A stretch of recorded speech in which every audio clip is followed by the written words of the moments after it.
Hello, and welcome to Dallas, Texas.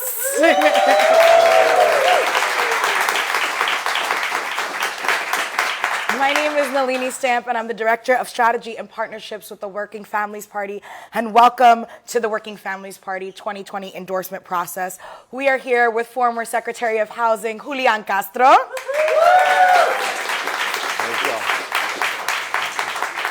And before we give him a warm welcome, we want to thank everyone who's watching across the country, our members, our supporters, and our staff. And a special shout out to ACT TV for being our media partners today. We also today have Spanish translation. So para escuchar en español, por favor, llame al 605-313-5111. Código de acceso es 377569, and it should be on the screen as well. So before we get started, I want to talk about the WFP endorsement process. For those of you who aren't familiar, the Working Families Party, we are an independent grassroots party that's fighting for the many and not just the privileged few. If you want to throw down with us, we want you to text WFP 2020 to 738-674. We're endorsing a candidate because we believe that the way to beat Donald Trump is to endorse someone who has bold, transformative solutions that can finally structurally change this country. And in this process, we are modeling the type of democracy we believe we all deserve. So over the course of the next 2 weeks, we will be interviewing 6 candidates from the Working Families Party members, allies, and across the country. After all the candidates have taken your questions, in September, it'll come to a vote. And here's how the vote will work. The Working Families Party National Committee, that's made up of state chapters, movement allies, and national organizations, will have a half of the vote share. The members, the supporters, you out there and you in the room, will have equal share as well. The supporters and membership vote will be held online. So from September 4th through September 6th, there will be an affirmation period where supporters can affirm their values and participate in the process. And then September 9th through the 13th is the voting week, and you'll have all week to vote in the process. And the endorsement vote we are going to use is ranked choice voting. So here's how ranked choice voting works. Instead of just voting for one candidate, you get to actually rank all your favorites from first to last. If no one gets first and gets more than 50% of the combined vote, the bottom-ranked candidate is eliminated, and their votes are reallocated to those voters of their second choice. This process continues until one candidate comes out with an over 50% threshold and wins. That's it. That's the process. If you want to be a part of it, text WFP 2020 to 738-674. So let's give another warm welcome for his opening remarks, former Secretary of Housing, Julian Castro. Thank you very much. Thank you. First of all, gracias. Thank you, Nelini, and to all of the members of the Working Families Party. Thank you very much for having me, and to the great organizations that we have represented here in Dallas. It's good to be home. And to everybody who's watching around the country, thank you for all of your efforts to make sure that we have a country that is fairer and better for working families. I'm Julian Castro, and I always tell people these days I feel like I need a name tag because I have a twin brother, Joaquin. And Joaquin likes to go around telling people the way to tell us apart is that I'm a minute uglier than he is. But that's not true. I'm a minute older, and Joaquin and I grew up on the west side of San Antonio with my mother and my grandmother. My grandmother had come over to Texas in 1922 because she and her little sister had lost their parents. Their parents died, and their closest relatives lived in San Antonio. She never finished elementary school, so she worked as a maid, a cook, and a babysitter.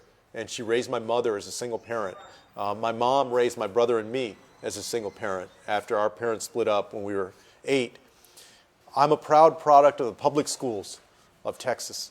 And growing up, with a mother that was a single mother and trying to support my brother and me and her mom, my grandmother, we knew what it was like to struggle, to worry about whether we were going to be able to make the rent payment on the first of the month, to have the electricity turned off sometimes, right? To take the bus to school, to work, to places we were going to go, right? To not be guaranteed any kind of good outcome. But like so many families out there, my mom and my grandmother were hard workers. And they wanted better for my brother and me. We need to decide in this country whether we're going to make America work for everybody or not. Because right now our country is working very, very well for people at the very top and not very well for folks who are struggling, even working full-time jobs, who are still having trouble paying the rent, having trouble being able to afford health care in too many instances, oftentimes being reclassified as a part-time worker, no longer getting a pension or even a 401k. I want an America that is fairer and more prosperous and healthier and smarter, and ultimately is a place where no matter who you are or where you start, you can reach your dreams. I got into public service in the first place because I felt tremendously blessed with opportunity in our country. And the vision that I have for our country going forward is that every single young person can have the same kind of opportunity and reach their dreams, no matter what those dreams are. And I look forward to a conversation tonight with y'all about how we would make that happen. Thank you. So let's get right to it. From the beginning of the Trump administration, and actually from the beginning of his campaign, he decided to put immigrants as a target. From the Muslim ban earlier in the administration to this week when they released a regulation that could make it easier to reject U.S. green card and visa applicants. Yeah. You have made headlines for calling for the repeal of Section 1325 of the U.S. Code that is currently being used to justify the separation of families. Can you explain why bold solutions like repealing 1325 are critical, especially in the wake of the recent raids? And what are you going to do about the enforcement agencies, ICE and CPB, who have been documented to have outrageous behavior these days? Yeah, thank you for the question. This issue of immigration, some people have asked me, why was this the first policy issue that you put forward? And why have you spent so much time on it? I think, sometimes when some people ask me, they wonder, are you just the Latino guy that is just interested in this issue? And of course, I'm interested in a lot of different issues, and we put forward different policies. But I do have an interest in this issue because I grew up with a grandmother that had come over from Mexico. And like a lot of people who had come from different places, was an immigrant and was able to make a better life for herself and her family. And I know that the immigrants who are coming here today, documented and undocumented, are adding to the forward progress of our country. So I made a decision early on in this campaign that we were going to be bold and fearless. On this issue of immigration, I am not going to criminalize desperation. I am not going to criminalize desperation.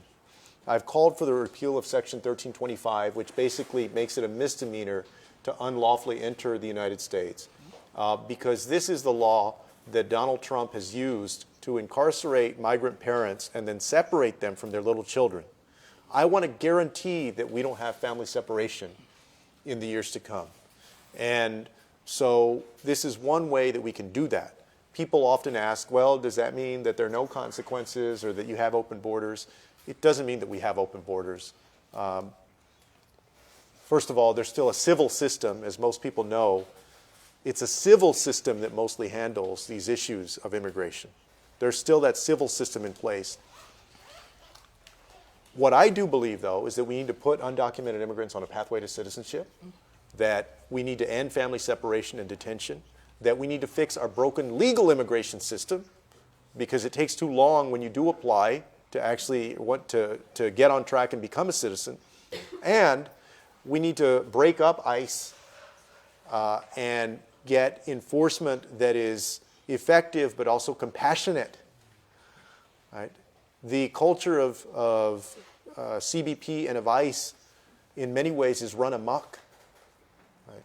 And so I would break up ICE and put some of those enforcement mechanisms into the Department of Justice, completely reform it, and put Homeland Security investigations off onto its own, and ensure that we don't do what we saw in Mississippi a few days ago and break apart families, but instead that we respect people who have been here, who have been building a better life for themselves and for the community, and take a common sense and compassionate approach instead of the cruel approach that Donald Trump has taken.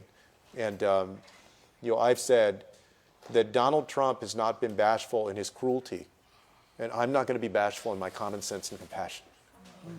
Thank you. So, a little bit broader, our country and the world face a set of acute intersecting crises, from soaring inequality to a warming planet, mass migration, rising white nationalism, existing and potential wars, to eroding trust in governing institutions and democracy itself, right? Each of the candidates we are considering for our endorsement has put forward, including yourself, ambitious plans to tackle at least some of these crises. But most, if not all, of these plans are sure to encounter opposition, especially from the Republican Party, of course, but also from moderate or centrist Democrats in the House and Senate, and from wealthy donors and corporations. So what really is your plan to take on that opposition? And can you be specific about organizations like ours and organizations in the room? How do we help in that, in accomplishing those goals? This is a great question.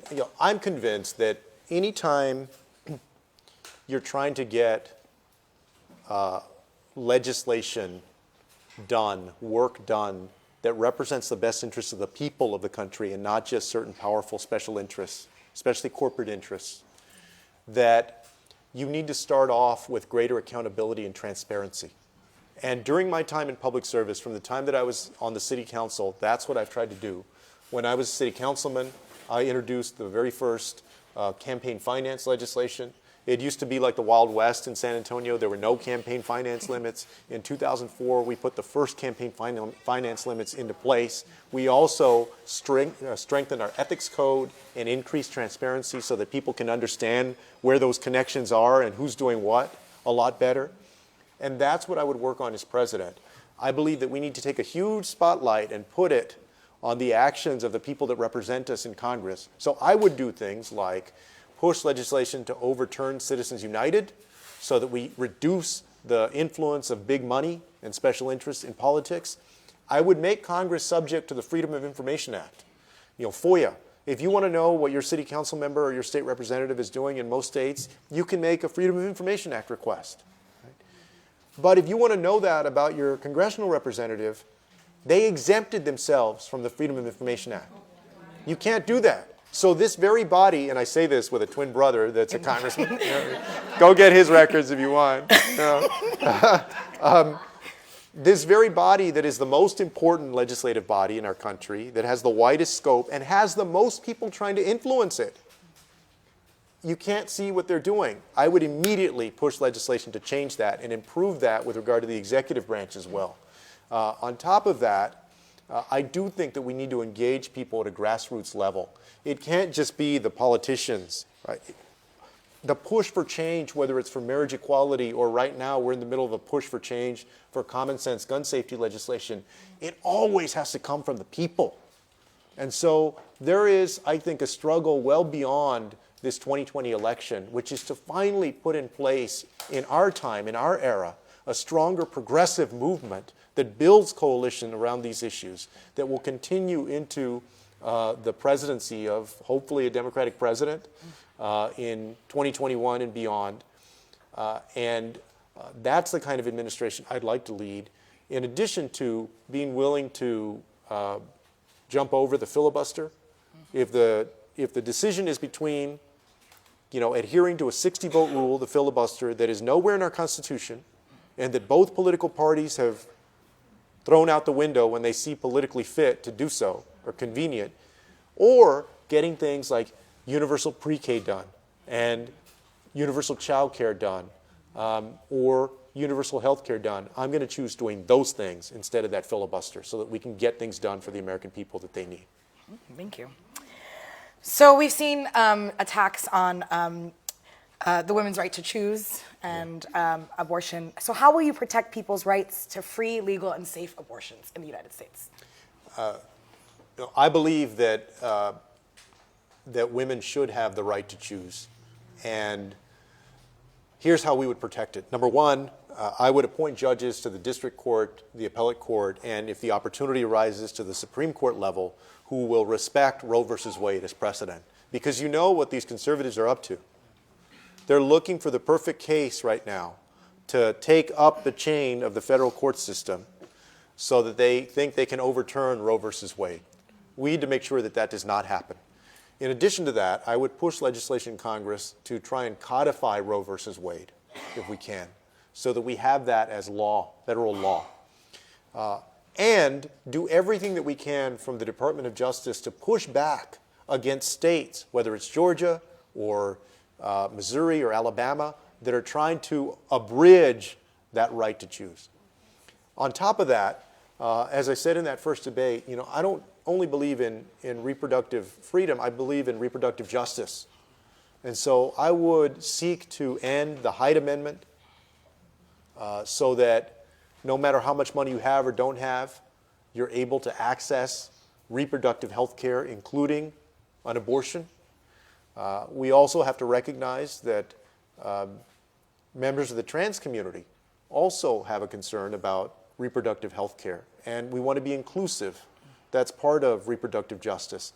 Reproductive justice also means access to birth control and to the information that people need to make decisions about what they're going to do, whether they are going to have an abortion or they're not going to have an abortion, that you give people all of the information and the resources that they need to fully live the life that they want to lead.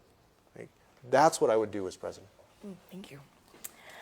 So now a little bit about us. The Working Families Party is committed to building a multiracial mass base of working people across the country who are organizing to recruit and elect candidates on every level and up and down the ballot, and we have some in this very room. Thank you for those of you. Let's give a round of applause for those of you who are running for local office. Thank you. We have a track record of electing insurgent champions to office and translating those victories into policy wins. Increasingly, we want to support candidates who not only see the WFP as a valuable ally, but see it as their political home and the banner under which they'll march. What does the Working Families Party mean to you, and how will your campaign relate to the Working Families Party if we endorse you? Yeah. Well, and let me say, Nelini, to you and to all of the members of the Working Families Party that are watching and to their allies and partners here, how much your work is needed now. Your voice is a very clear voice for people who are working for a living, who are struggling too oftentimes. And it's a pleasure for me to be here. My mother was once part of a third party, the Raza Unida party, and she was part of the old Chicano movement, and she once ran on this slate for city council in San Antonio called the Committee for Barrio Betterment. And there were 4 people in 1971, April of 1971, and the slogan of theirs, because I have the poster from when she ran, was "Give government back to the people." When I think of the Working Families Party, I think of giving government back to the people. And when I think of the party, I think that the mission is very clear: to make sure that people who have to work for a living, who are simply trying to provide for their family and to get ahead in this country, are well served by the policies that we put into place, and not people who are already doing very well off or big corporations that are doing very well, but the people that often don't have health care, that are having to work 2 jobs or struggling to pay the rent. That's what I think of when I think of the Working Families Party, a party that has stayed true to that mission. And your voice is important, it's crucial if we're actually going to get these policies into place. Because the folks on the other side that don't want to raise the minimum wage, that don't want to change the tax code, they want to keep it the way it is to keep rewarding the people at the very top, that don't want to extend health care, that don't want to pass anti-discrimination laws. They have their lobbyists, they have their powerful lawyers, they have, politicians that they're giving a lot of money to that will continue to support their causes. On the other side of that, you need people. And the better organized people are, and the more of a coalition that they can form, I think the stronger you are. And so I see the Working Families Party, if I'm president, as part of an indispensable coalition to get minimum wage done, to get better labor laws done, to get better environmental policy, and all of those things that we need to do to make sure that everybody can prosper, especially people that have to work for a living. Thank you.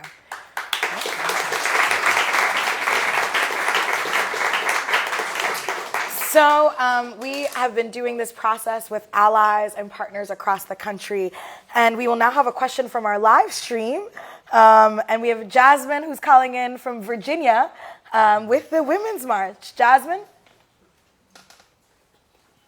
Ooh. Oh. Hold on 1 second. Yep, you got it. Sometimes it happens. Hold on 1 second. Hold on 1 second, Jasmine.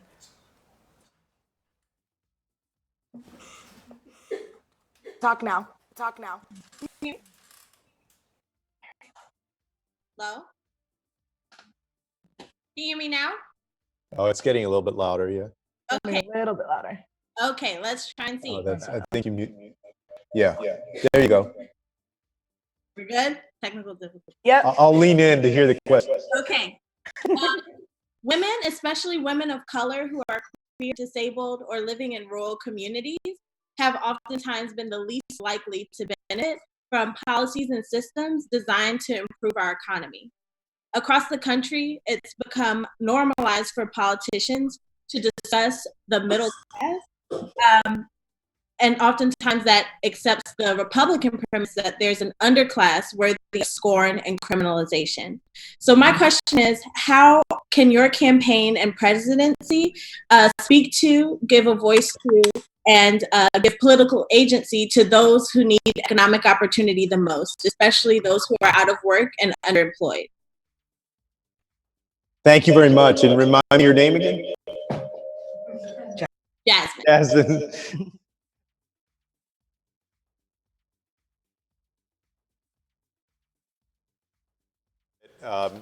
Which was how do we make sure that those often without a voice that are underserved and the poor, and including, of course, women of color that are out there and LGBTQ individuals around our country, how can we make sure that their voices are heard and the policy that we put into place benefits them?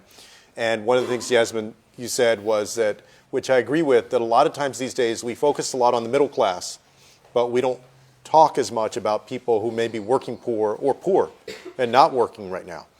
I have tried very intentionally during this campaign to talk about people who are poor. And the reason for that was, first of all, growing up, I grew up in neighborhoods where a lot of the people who were around me, and at different times my family, was impoverished. And so I know that just because you're poor doesn't say anything about who you are as a person, about the worth that you have as a person. Everybody has worth. And then when I was Secretary of Housing and Urban Development, what I saw was that a lot of the people who were living in public housing or had a housing choice voucher that people like this administration write off as lazy or something's wrong with them. You can see that in the policy that they just announced, this public charge policy that, oh, if you're on a little bit of government assistance at some point, something's wrong with you. Right? I completely disagree with that. I don't think that just because you're poor that anything is wrong with you. And the policies that I would pursue as president and that I've talked about and put out as a presidential candidate relate not only to the middle class, but people who are poor. When it comes to housing, for instance, one of the things that I would do is that I would create an entitlement program out of the Housing Choice Voucher Program. So anybody that makes less than 50% of the area median income, they would be entitled to get a Housing Choice Voucher. I would partner that with a push to get source of income discrimination prohibitions or laws put into place in all 50 states so that somebody can't deny you, a landlord can't deny you just because you have a voucher instead of cash or a check. Because too oftentimes there's still a stigma associated with people who have a voucher instead of paying with a check. I also have a plan to end homelessness in our country by 2028 by aggressively investing in driving down family homelessness, chronic homelessness, veteran homelessness, and youth homelessness. And when I was HUD Secretary, we spent a lot of time working on driving down the numbers of each of those types of homelessness, especially veteran homelessness. I think if you look at the different candidates in this election, I think we've put together the most intersectional policy out of all of the candidates. In my housing plan, for instance, I talk about the need to invest in the fair housing component of our efforts, right? To further make sure that if you go into the housing market and you're Black or you're Latino or Native American or Asian American or you're LGBTQ, that you can't be discriminated against. I've consistently championed the Equality Act so that you can't be discriminated against based on your sexual orientation or your gender identity. In my immigration plan, we were talking about this a little bit earlier, I recognize that it's people of different skin color, right, that are undocumented immigrants in this country, and that we often forget about, for instance, Black undocumented immigrants, and have talked about that. I've also talked about a rejection of Donald Trump's push to only accept immigrants who are already well off, and only have a merit-based system in place, because I don't believe that that's what's best for our country. I believe that there are a lot of people who come here who are poor, who are working hard, and who are making a better life for themselves, and we need to lift them up as well. So, I'm going to keep speaking on job creation, on education, on healthcare, on the environment, on housing, how all of these things intersect with people who are poor and people who are Black or Latino or anything else.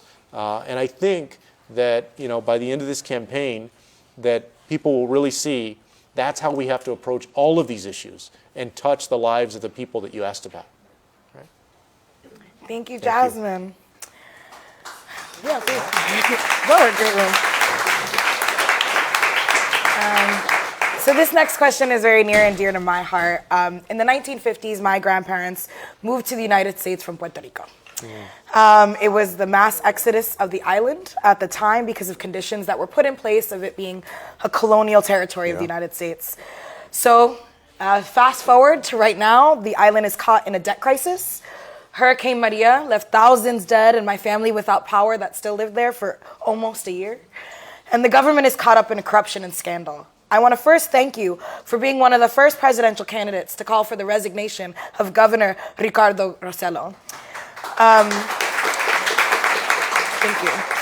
So would you join islanders and end the diaspora in demanding the cancellation of the debt and the end of the Financial Oversight and Management Board, aka the junta? Yeah, I do support that, and that completely going in the other direction and making sure that instead of stifling austerity, that we make the investments in Puerto Rico that we need to make so that people can get a good education, that they can have something as simple as electricity.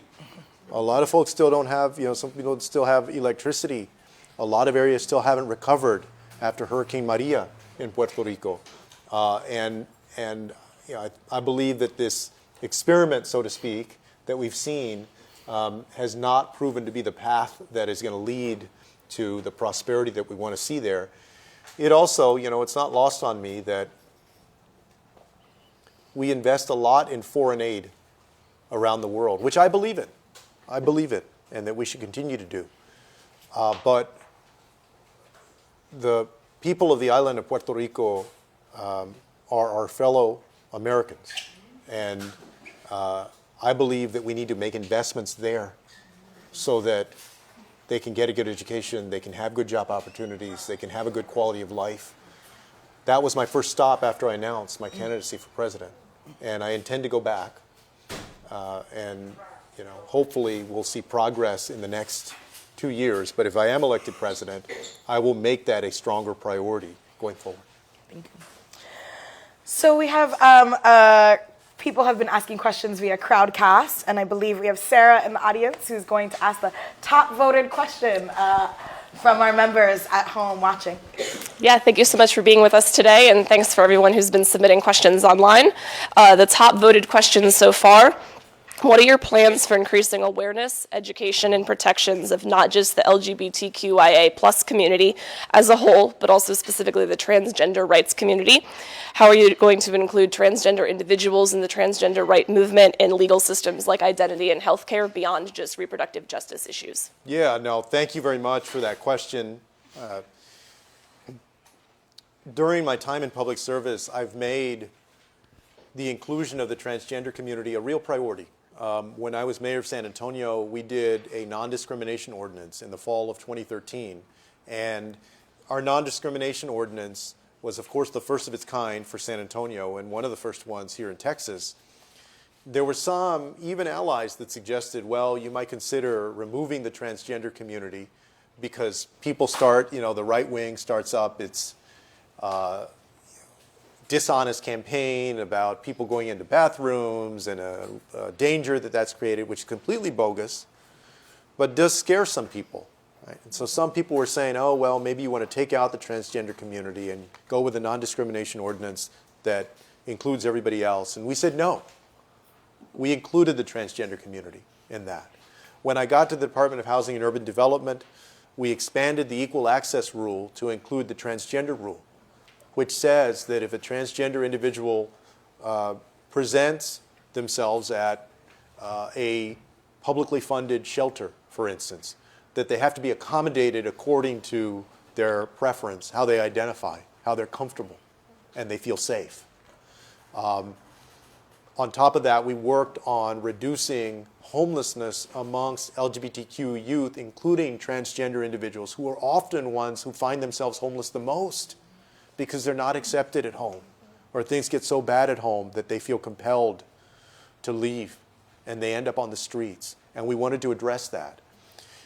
If I'm president, I will instruct my secretaries of Health and Human Services, of Housing, of Education, of each of the departments that has a role in making sure that basic civil rights are protected, the Department of Justice, and that somebody can have a good quality of life. To make protecting transgender individuals a priority, the way that I made it a priority when I was mayor and housing secretary. Thank you. So in the audience, we have some folks we've invited to ask questions.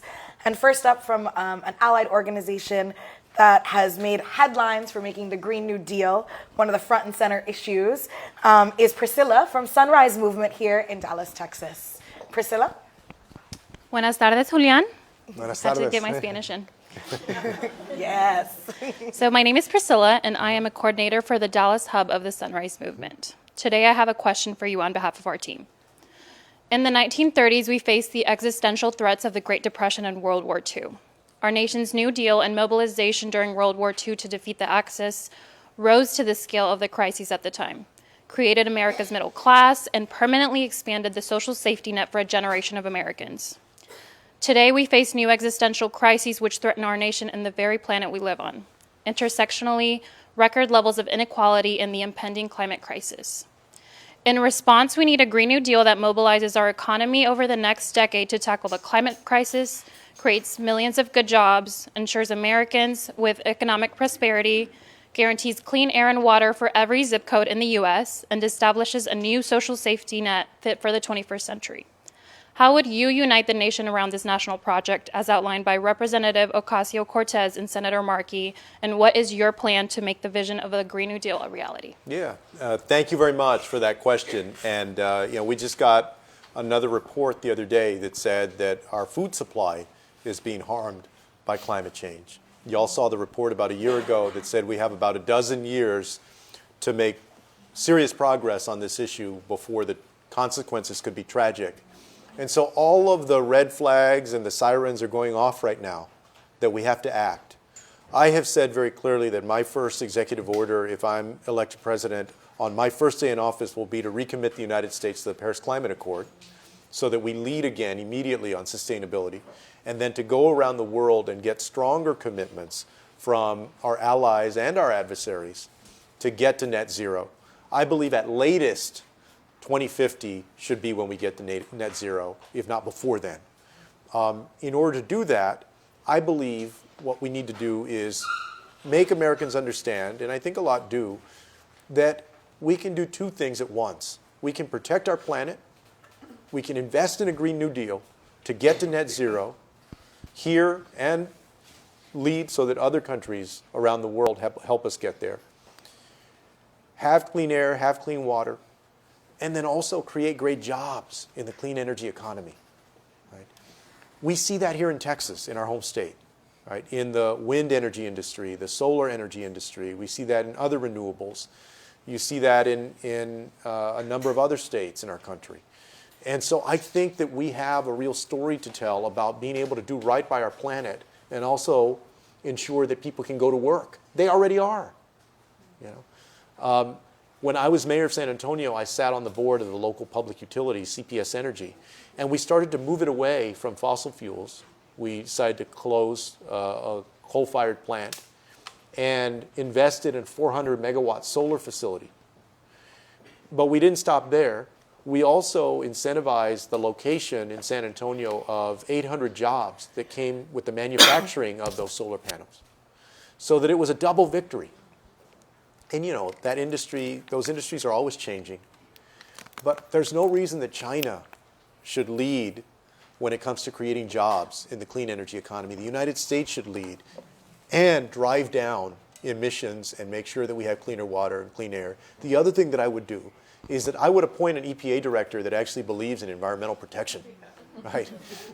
And people underneath that person and at the Department of Justice that will enforce our environmental laws. Because right now, as you know, what's happening is that they're weakening those laws and rules at the EPA, and then they're not enforcing them. And so people are getting away with violating those laws. I would make sure that we enforce the laws that we have in the books, and then we strengthen those laws and invest in a Green New Deal so that we can have both economic growth and getting to net zero. Thank you. So as president, how will you concretely address the epidemic of violence against Black trans women without increasing mass incarceration that disproportionately impacts people of color? Yeah, and you know, that's an important question because you know, we've seen the statistics. You got a little sound effect there. Yeah. We've seen the statistics of the number of Black trans women who have been murdered, who have been found dead. And I think we need to do several things. First of all, this goes back, and let me just connect the dots to housing, for instance, and educational and job opportunities. We need to make sure that instead of stigmatizing the trans community, that they're able to fully participate in American life, in our education system, our school system, in housing opportunity,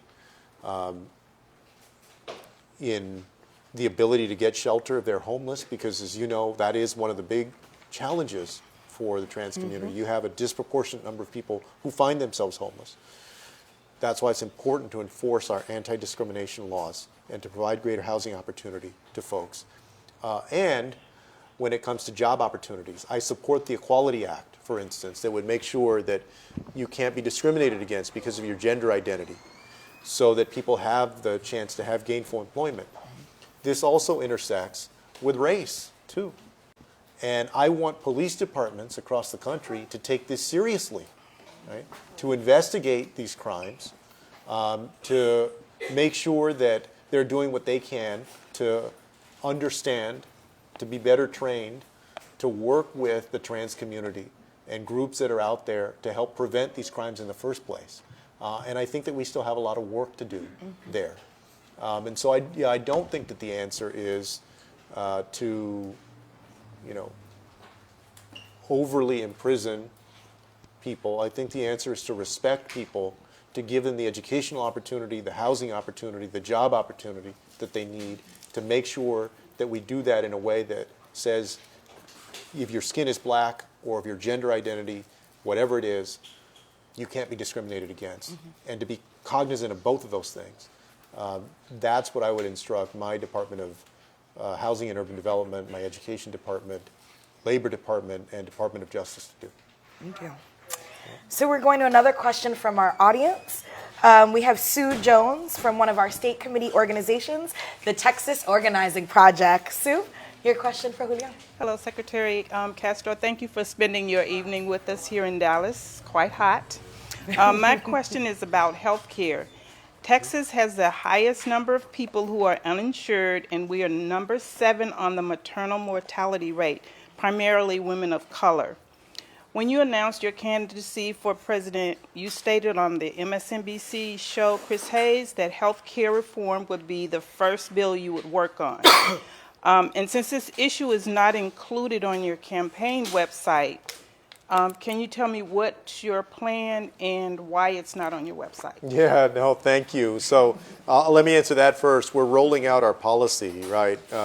We just rolled out, we started with immigration, housing, education, police reform, indigenous communities. Today we rolled out this Working Families First economic policy. We'll be doing climate change, health care. So we will, well before anybody votes, we will get our policy all out there. But we want to also, we're putting it out kind of piece by piece to be able to let people digest it. And it is a campaign, so we're spreading it out to try and make sure we're getting in the news and getting the attention that we want out of the campaign aspect of it. But what I believe is that we should base our healthcare system off of Medicare. That we should strengthen Medicare for the people who are on it and then expand it to anybody who wants it. I often tell the story of my grandmother who had diabetes. She was a type 2 diabetic. And my brother and I grew up with her and my mom has type 2 diabetes today. Thank God right now I don't have it. But my grandmother's condition got worse and worse, and right before she passed away, she had to have one of her feet amputated, which is very common for severe diabetics. But that whole time, she had Medicare. And so we knew that she was going to get at least some base level of care. I want to make sure that Medicare is always there for people who need it and that we expand it to everybody. I also believe that if somebody has a strong health insurance plan, one that is solid, and they want to hold on to that, that they should be able to hold on to that, that we can accomplish both of those things. What I don't believe is that the profit motive of big pharma or big insurance companies should ever dictate whether somebody is able to get health insurance or health care, not insurance, health care, when they need it. And here in Texas, we know that too many people have to go to Mexico, for instance, to get their medication or to get a medical procedure done or a dental procedure. And there's no reason that that should be the case. And so we would invest significantly in a healthcare system that is based off of Medicare, where you would have the private option, if you want, of having your private health insurance plan. But the default would be a Medicare-based system. On top of that, I believe that we need to ensure that no matter what the color of your skin is or your background, that you're treated the same in our healthcare system. This difference in the maternal mortality rate between black mothers and white mothers and other differences that there are in how people are treated, we need to ensure that our hospitals are held to a standard or held accountable to treat patients the same, that we get better about incentivizing that and also enforcing it. The last thing I'll say about this is that I also believe that we need to end this distinction between physical health care and mental health care and make sure that we invest in mental health care. And because there are a lot of people that suffer in silence with a stigma too of if they have bipolar disorder, depression, or schizophrenia, or something else, and they never get the care that they need, either because it's not covered well enough, or they're not insured, or they're embarrassed to go and get the care that they should get. And this is also a problem, especially in rural communities, because a lot of rural hospitals have been shutting down inpatient psychiatric units or OBGYN units. So we also have to make sure that there's parity in terms of access to good quality health care for people that live in small towns in Texas or Iowa or Ohio or wherever they're at. because right now we're not living up to that. Thank you, Sue. This is from a veteran leader, Pam Campos Palma, who's also a strong ally of the Working Families Party. Increasingly, Americans acknowledge that we have a problem with writing a blank check for never-ending war. In recent years, under this administration, the Pentagon's budget has been pushed to heights not seen since World War II. Meanwhile, the Pentagon still cannot pass an audit, and every other day we hear another case of a Pentagon contractor ripping off taxpayers. As president, what will you do to restore fiscal sanity and oversight to end a corrupt war economy? Well, I mean, I would get us out of those wars. I believe that a lot of people know in this country that we need to withdraw from places like Afghanistan and Syria. Obviously, we need to do that in an orderly way, because I think you have to be thoughtful before you go in. Like Iraq was a mistake going in. You also have to be thoughtful coming out. We do have to withdraw, but you also have to be thoughtful about that. I disagree with the president, who tweets all of a sudden that we're going to withdraw from a country without consulting, military officials or our allies on how we should do that, and then he had to backtrack on that. But we need to withdraw. It's estimated, Brown University did this analysis not too long ago that estimated that not only in Afghanistan, Iraq, Syria, and several other countries that we've been involved in post 9/11, but that in the post 9/11 time frame, just since 9/11, that we've spent $6 trillion on our military in different engagements overseas. And that those $6 trillion could have funded 100 years worth of tuition-free college, 250 years worth of universal pre-K, 45 million affordable homes for people. There is an opportunity cost, a very serious cost to these forever wars. And I'm one of the few candidates that has signed a pledge to end these forever wars and make sure that even as we, of course, keep our nation safe, that we scrutinize the budget of the Department of Defense just like we do every other department. And make sure that we can make as much investment as possible here to ensure that Americans can prosper, that we can make those investments in our public schools, in more affordable housing, in a better healthcare system, and everything that people need to prosper in the 21st century. Thank you. So yesterday, I hear there was an action at the Dallas-Fort Worth airport that lots of folks have joined, and this question is from our friends at SEIU. Airport jobs used to be good union jobs until greedy airlines rigged the rules against workers, taxpayers, and passengers. They're fueling their $35.5 billion of profit, undermining their contracts with unions, and contracted those jobs out to the lowest bidder. Often irresponsible contractors that cut corners in wages, benefits, and safety. Airlines outsource 95% of baggage handler jobs and cut their wages in half. Now airlines are using contractors and sometimes pay them $2.13 to workers who are unfairly labeled tipped workers. How will you stop this race to the bottom? What will you do to make sure the airport workers are paid at least $15 an hour and have the right to form a union? Yeah, thank you. Well, first of all, and as part of this Working Families First agenda, I, like many other people, support legislation that the House has passed for $15 of minimum wage. We really need to go higher than that because,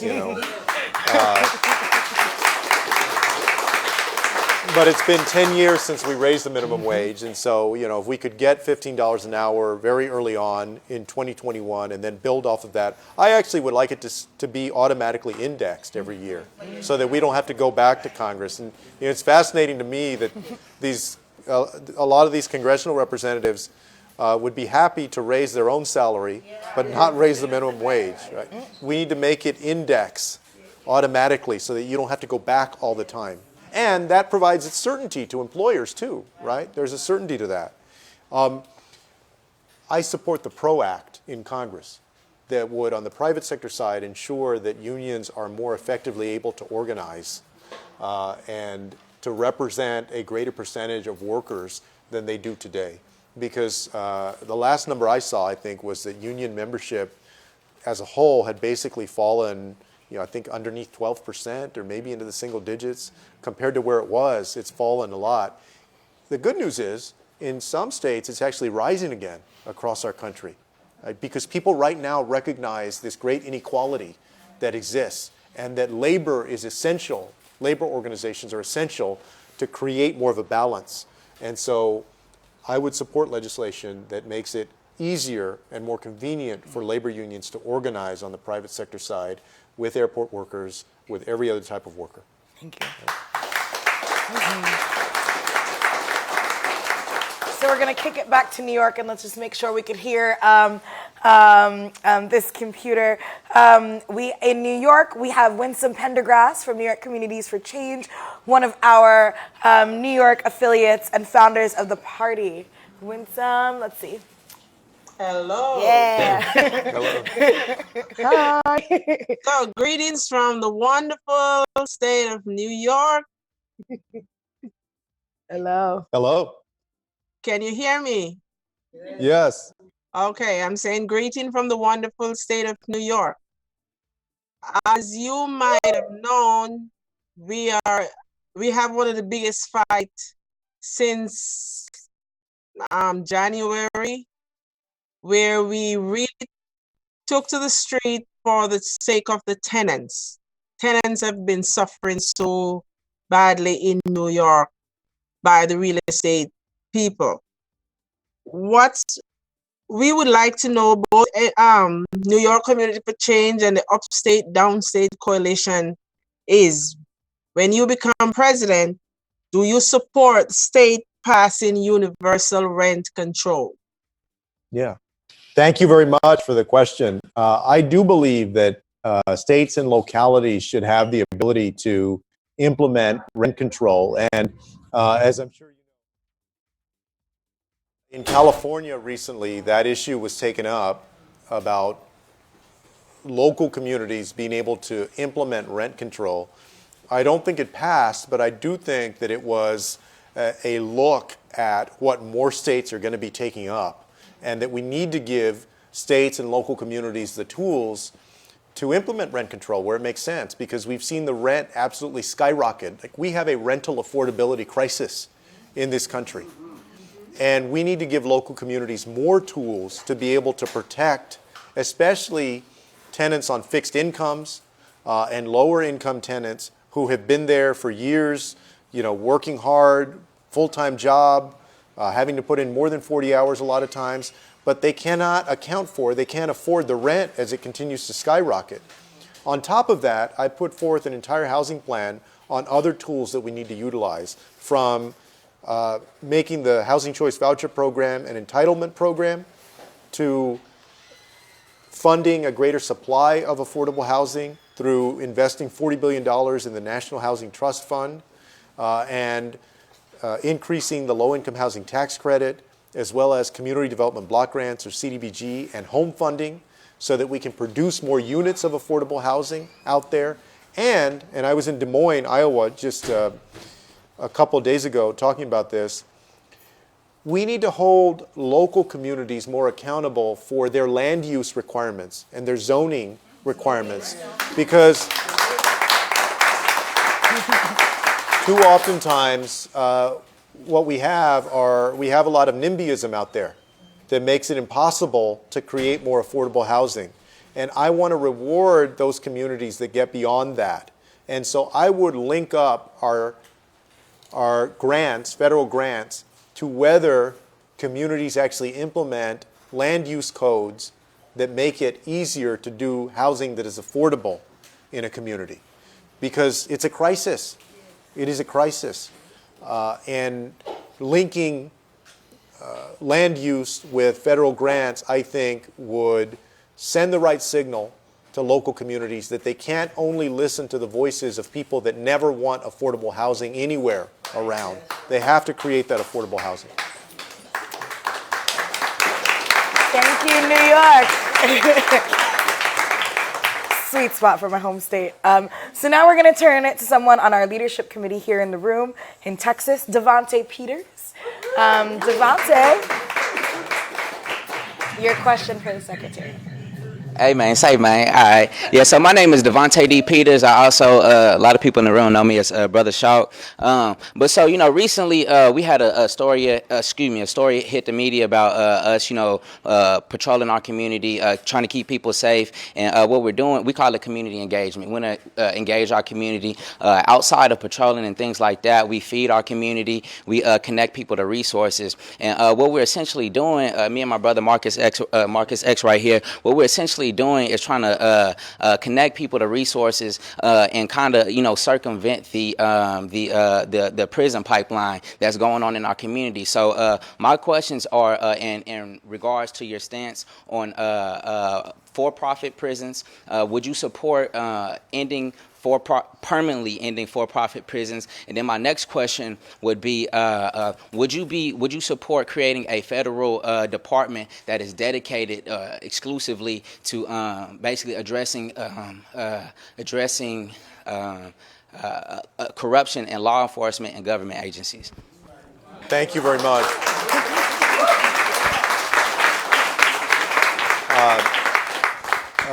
First, to answer your first question, I absolutely do support ending for-profit prisons.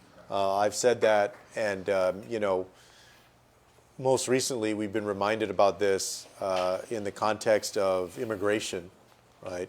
Where these for-profit entities have an incentive for more people to be rounded up and to put into their basically prisons. But that goes for our criminal justice system in general. Right? I don't believe that people should have a profit motive for more people to end up behind bars. Okay? And that's what we have right now. And so we need to work in the other direction. We need to work so that more people or less people end up in prison in the first place. And so I've talked about, in addition to doing everything we need to do with more educational opportunity, more housing opportunity, more job opportunity, I've talked about diversion programs so that we legalize things like marijuana, but then also divert people away from being behind bars and being able to stay out and maybe get the help they need. If they commit a low-level crime, instead of putting them behind bars, ensure that they can get the help they need to get on a productive path. Right? Because I think especially too many young people of color get caught up in a criminal justice system that puts a big X on their record. And I was having this conversation about, I'm losing sense of time because I've traveled so much over these last few months, but I was in Salt Lake City at the University of Utah, and with these people, this group that does education programs for incarcerated individuals.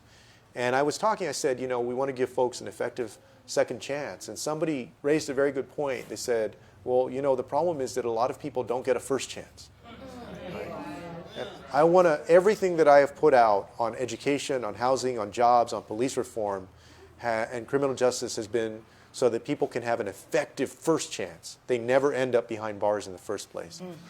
I see my police reform proposal as that. I haven't called for a separate department, but what I have called for is invigorating the Department of Justice and the division that we have that deals with excessive force, setting a national use of force standard that says that a police officer shall only be able to use lethal force if they've exhausted all the other reasonable alternatives to lethal force in that situation. That should be the same whether you're in Dallas or you're in San Francisco or you're in a small town in Pennsylvania, because why should it be different based on your skin color or what town you're in? It shouldn't, right? It should be the same. And that we would withhold federal grants from police departments that don't implement that standard and then somebody gets hurt because of it.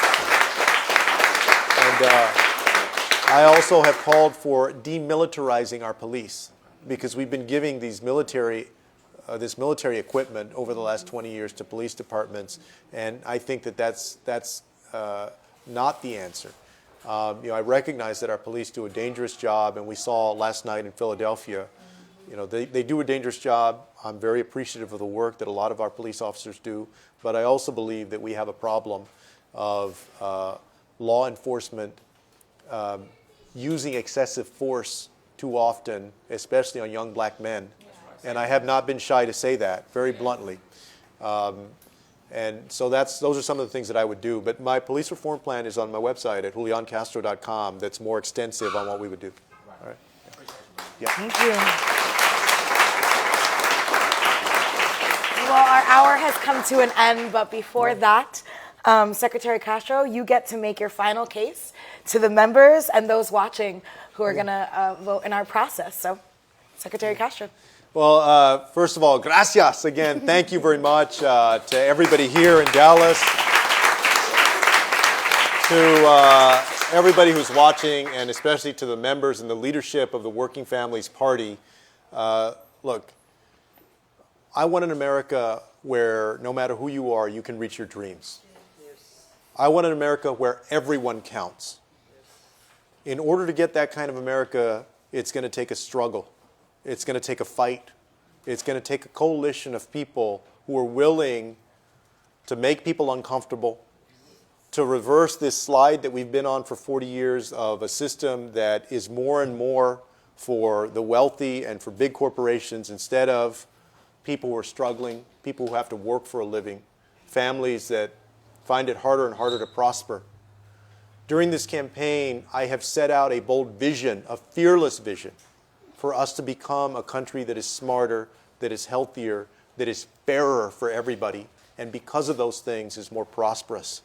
I've set out plans on housing, on education, on police reform, today on what we need to do to benefit working families, that I think will give families the tools that they need, no matter their skin color or where they live or how much money they don't have or have right now, the tools that they need to prosper in this 21st century. And I've been fighting for families like that ever since I got into public service. And I will continue to do that during this campaign, and especially if I'm elected president. I think that people are looking for three things in a candidate this year. They're looking for somebody with the right experience to be president, somebody with the right vision, and somebody that can beat Donald Trump. Yes. That's very important. And, you know, I'm one of the few candidates in this race with strong executive experience, having served as the Secretary of Housing and Urban Development and the Mayor of San Antonio. I have a strong, compelling, and positive vision for the country in the years ahead to become the smartest, the healthiest, the fairest, and the most prosperous country. And I can go and get those 75,000 votes that we lost by in Michigan, Wisconsin, and Pennsylvania. And I believe that I can also go get the 11 electoral votes of Arizona, the 29 electoral votes of Florida, and the 38 electoral votes of my home state of Texas, and win. And together, we can make sure that on January 20th, 2021, we say adios to Donald Trump. Thank you very much. Thank y'all. Thank you. Thank you so much. Thank you so much. That concludes this Q&A. Thank you again for joining us. Thank you to the folks in the room. Thanks to everyone for joining us tonight. If you want to participate in further Q&As with other candidates or get updates on how to vote in our process, text WFP 2020 to 738-674 and join us on Saturday, 7:30 p.m. Eastern for another interview with yours truly. Thank you again. Thanks a lot. Well done. Very well done. Thank you. And for folks in the room, we're